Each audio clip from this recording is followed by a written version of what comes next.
اچھا میں تو بالکل ڈس ایگری کرتا ہوں. بڑی مہربانی سر, تھینک یو سو مچ. پہلا میرا شکریہ قبول کریں, اس کے بعد آگے چلیں. Thank you very much. پچھلی دفعہ تو تینوں اگری کر رہے تھے نا, اس دفعہ پوائنٹ یہ ہے کہ اگر پی ایم ایل این کو یہی سب کچھ چاہیے تھا تو پھر 2016-17 میں جھگڑا کیا تھا پھر؟ What was it all about? پہلے پھینٹی لگوائی, حکومت گئی, الیکشن ہارے, جیلوں میں گئے, کیسز بنے, اور پھر وہی کرنا تھا اگر تو پھر 2017 میں کر لیتے نہ. ڈان لیگز ہوتا, ڈان لیگز کیوں ہوا تھا, کس وجہ سے ہوا تھا؟ اس میں there was nothing about it. تو بات یہ ہے کہ تو آپ کے پاس چوائس ہمیشہ سے ہوتی ہے, ہر ایک کے پاس چوائس ہوتی ہے کہ آپ 2 نمبری کر کے آپ کامیاب ہوں یا آپ اچھے اصول آگے لے کے جا کے کامیاب ہوں. What is the choice? سو اگر آپ نے جس طرح سے آپ حکومت میں آئے ہیں, آپ کہہ رہے ہیں آپ کے پاس سب کچھ ہے, وہ چوائس تو آپ کے پاس پہلے بھی تھی.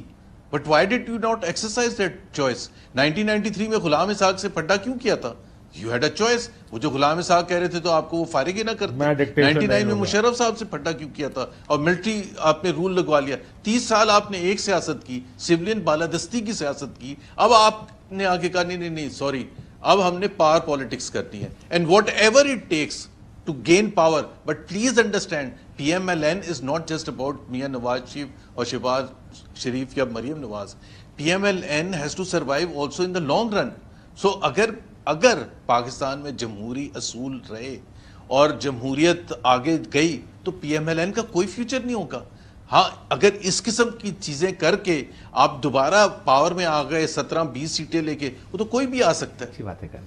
سو وہ اس حساب سے تو میں آپ سے کوئی جھگڑا کر ہی نہیں سکتا کہ یہ کیا مقصد صرف یہی ہے کہ آپ نے پاور میں آنا ہے, یا مقصد یہ ہے کہ آپ نے اصولی طور پر صحیح سیاست کر کے جو پاکستان کے آئین میں لکھا ہے سولین بالادستی کے حوالے سے. ادروائز تو آپ نے 6 سال 4 سال سب کی پٹائی کروائی. ہم جیسے لوگ بھی رلتے پھر رہے تھے تو ہم تو حکومت میں رہتے بڑے آرام سے. 2018 میں اگر آپ کمپرومائز کر لیتے تو سیاست صرف زبیر صاحب کا یہ کہنا ہے کہ سیاست زبیر صاحب ہمیں سمجھ آ گئی. نہیں تو نہیں سمجھ آ گیا. دیکھو میں اس وقت 2 ووٹ ہو گئے, میرے پاس 1 ووٹ آ گیا. سیاست آپ یہ کہہ رہے ہیں کہ صرف صدر وزیر اعظم بننے کا نام, سیاست صرف اس کا نام نہیں. سیاست اگلا الیکشن بھی لڑنا, اس کو بھی جیت.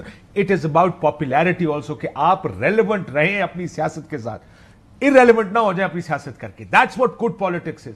آپ کے خیال میں گڈ پالیٹکس یہ ہے کہ میرے پاس 4 عہدے آ جائیں. میرا یہ خیال ہے وہ عہدے جائیں جہنم میں. ایک سیاسی جماعت اگر اپنے فیصلوں سے ریلیونٹ رہتی ہے اور وہ کنٹینشن میں رہتی ہے فور نیکسٹ الیکشن کے, وہ یہ اگر وہ جیت جائے گی یہ عہدے اس کو ویسے ہی مل جائیں گے. ویسے آپ یہ کہہ رہے ہیں ڈیلے کر کے لے لو.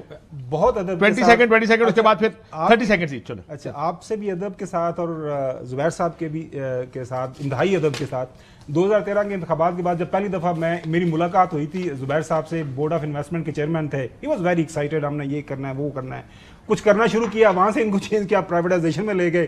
وہاں پہ بہت اچھی انہوں نے پرائیویٹائزیشن پی آئی اے کی اور باقی بھی چاند اداروں کی کر لی, فائنل ہو گئی.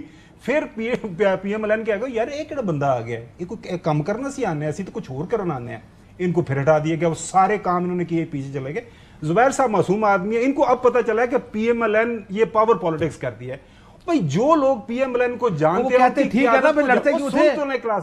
یہ ہے باسی صاحب 90 سے لے کے آنورڈ جو بھی محترم نواز شریف صاحب کو جانتے ہیں ہمیشہ انہوں نے پاور پالیٹکس کی ہے. آپ کو کب لگا کہ انہوں نے یہاں پہ جمہوریت کا جھنڈا اٹھا لیا ہے, ووٹ کو جو ہے عزتوں کا جھنڈا اٹھا لیا ہے؟ He has always done power politics.